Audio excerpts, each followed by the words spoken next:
सायंकाळी वॉर्ड क्रमांक 11 मध्ये मुस्लिम समाजाच्या प्रमुख कार्यकर्त्यांची बैठक घेण्यात आली।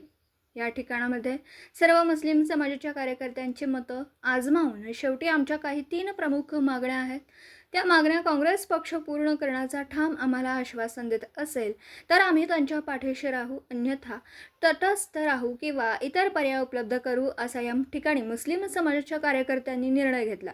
यावेळी रऊफ भालदार, मौलाना अजहर, मौलाना जुबेर, हाफिज शफीक, हाफिज सईद, मलिक शेख, आसिफ मुजावर, कादिर मुजावर, बारिद पठाण, रमजान मुल्ला, जाकिर मुजावर, बबलू अलमेल, इम्तियाज भालदार, समीर जमादार, दिलावर मकानदार, मोहसिन बेळगी, जमीर मुरसल, अज्जू बारगे, तौफिक पिरजादे, राजीव मुल्ला इत्यादी बहुसंख्य मुस्लिम कार्यकर्ते उपस्थित होते।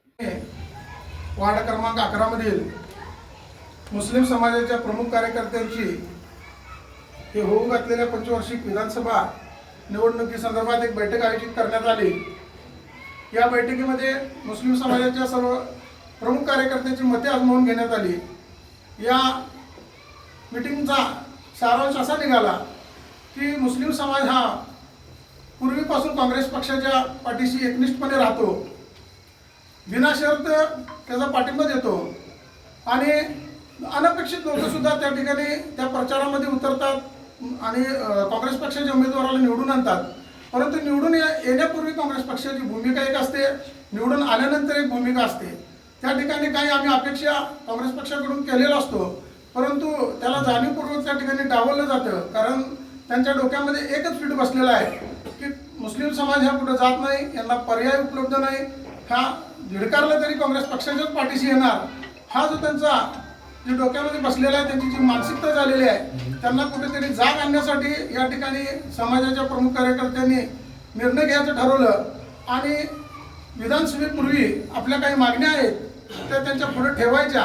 जर त्यांनी त्या ठिकाणी मागण्या आमच्या मान्य केल्या, त्यांनी जाहीर त्यांच्या अहवालामध्ये जर त्यांनी त्या मागण्या आमच्या टाकल्या तर त्यांना आम्ही या ठिकाणी पाठिंबा द्यायचं, अन्यथा त्याच्यावरती बहिष्कार टाकायचा, असा या ठिकाणी एक सर्वांचा निर्णय झालेला आहे। आणि तो येत्या पुढच्या मीटिंगमध्ये आम्ही काही जर कोण उमेदवार आम्हाला भेटायला येत असतील, जर आमचे म्हणणं ऐकून घेत असतील, त्यात प्रामुख्याने आमच्या मागण्या आहेत की समाजाला या ठिकाणी एखादं सभागृह बांधून देणे किंवा शादीखाना बांधून देणे, वार्ड क्रमांक 11 मध्ये मुस्लिम समाजाला एखादा काँग्रेस पक्षाची जागा सोडून त्या ठिकाणी मुस्लिम समाजाला निवडून आणण्याची त्यांनी तयारी दाखवली पाहिजे। त्याचबरोबर धार्मिक स्थळांना आमचं संरक्षण कुठेतरी मिळालं पाहिजे। आता जे आपण पाहतोय, जे वातावरण झालेलं आहे, मॉब लिचिंगचा प्रकार वगैरे होतोय, त्या ठिकाणी काँग्रेस पक्षाचा असू दे किंवा कुठल्याही पक्षाचा इतर प्रतिनिधी असू दे, त्या ठिकाणी मुस्लिम समाजाला संरक्षण देण्यासाठी किंवा एखादं स्टेटमेंट देण्यासाठी सुद्धा कुठं पुढे येत नाही। त्यामुळं आज आम्ही ठाम भूमिका घेतलेली आहे। ह्या जर काही सगळ्या आमच्या गोष्टी आहेत, ज्या काही आमच्या मागण्या आहेत, ह्या जर त्यांनी आमच्या समाधानकारक पूर्ण केल्या तर ठामपणे आम्ही त्यांच्या पाठीशी राहू आणि त्यांना या ठिकाणी निवडून आणण्याचा प्रयत्न करू, अन्यथा येत्या पुढच्या काळामध्ये आमचा मग बहिष्कार हा अटळ असेल। या ठिकाणी वार्ड क्रमांक 11 मधील मुस्लिम समाजाच्या प्रमुख कार्यकर्त्यांची हे होऊ घातलेल्या पंचवार्षिक विधानसभा निवडणुकीसंदर्भात एक बैठक आयोजित करण्यात आली। या बैठकीमध्ये मुस्लिम समाजाच्या सर्व प्रमुख कार्यकर्त्यांची मते आजमावून घेण्यात आली। या मीटिंगचा सारांश असा निघाला की मुस्लिम समाज हा पूर्वीपासून काँग्रेस पक्षाच्या पाठीशी एकनिष्ठपणे राहतो, बिनशर्त त्याचा पाठिंबा देतो आणि अनपेक्षित लोकसुद्धा त्या ठिकाणी त्या प्रचारामध्ये उतरतात आणि काँग्रेस पक्षाच्या उमेदवाराला निवडून आणतात।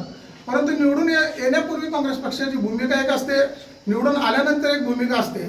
त्या ठिकाणी काही आम्ही अपेक्षा काँग्रेस पक्षाकडून केलेला असतो, परंतु त्याला जाणीवपूर्वक त्या ठिकाणी डावललं जातं, कारण त्यांच्या डोक्यामध्ये एकच फीट बसलेला आहे की मुस्लिम समाज हा कुठं जात नाही, यांना पर्याय उपलब्ध नाही, हा झिडकारला तरी काँग्रेस पक्षाच्याच पाठीशी येणार, हा जो त्यांचा जे डोक्यामध्ये बसलेला आहे, त्यांची जी मानसिकता झालेली आहे, त्यांना कुठेतरी जाग आणण्यासाठी या ठिकाणी समाजाच्या प्रमुख कार्यकर्त्यांनी निर्णय घ्यायचं ठरवलं आणि विधानसभेपूर्वी आपल्या काही मागण्या आहेत त्या त्यांच्या पुढे ठेवायच्या। जर त्यांनी त्या ठिकाणी मागण्या आमच्या मान्य केल्या, त्यांनी जाहीर त्यांच्या अहवालामध्ये जर त्यांनी त्या मागण्या आमच्या टाकल्या तर त्यांना आम्ही या ठिकाणी पाठिंबा द्यायचं, अन्यथा त्याच्यावरती बहिष्कार टाकायचा असा या ठिकाणी एक सर्वांचा निर्णय झालेला आहे. आणि तो येत्या पुढच्या मीटिंगमध्ये आम्ही काही जर कोण उमेदवार आम्हाला भेटायला येत असतील, जर आमचे म्हणणं ऐकून घेत असतील, त्यात प्रामुख्याने आमच्या मागण्या आहेत की समाजाला या ठिकाणी एखादं सभागृह बांधून देणे किंवा शादीखाना बांधून देणे, वार्ड क्रमांक 11 मध्ये मुस्लिम समाजाला एखादा काँग्रेस पक्षाची जागा सोडून त्या ठिकाणी मुस्लिम समाजाला निवडून आणण्याची त्यांनी तयारी दाखवली पाहिजे. त्याचबरोबर धार्मिक स्थळांना आमचं संरक्षण कुठेतरी मिळालं पाहिजे. आता जे आपण पाहतोय, जे वातावरण झालेलं आहे, मॉब लिचिंगचा प्रकार वगैरे होतोय, त्या ठिकाणी काँग्रेस पक्षाचा असू दे किंवा कुठल्याही पक्षाचा इतर प्रतिनिधी असू दे, त्या ठिकाणी मुस्लिम समाजाला संरक्षण देण्यासाठी किंवा एखादं स्टेटमेंट देण्यासाठी सुद्धा कुठं पुढे येत नाही. त्यामुळं आज आम्ही ठाम भूमिका घेतली आहे.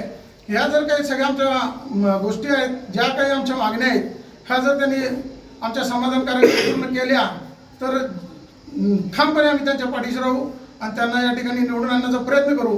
अन्यथा येत्या पुढच्या काळामध्ये आमचा मग बहिष्कार हा अटळ असेल.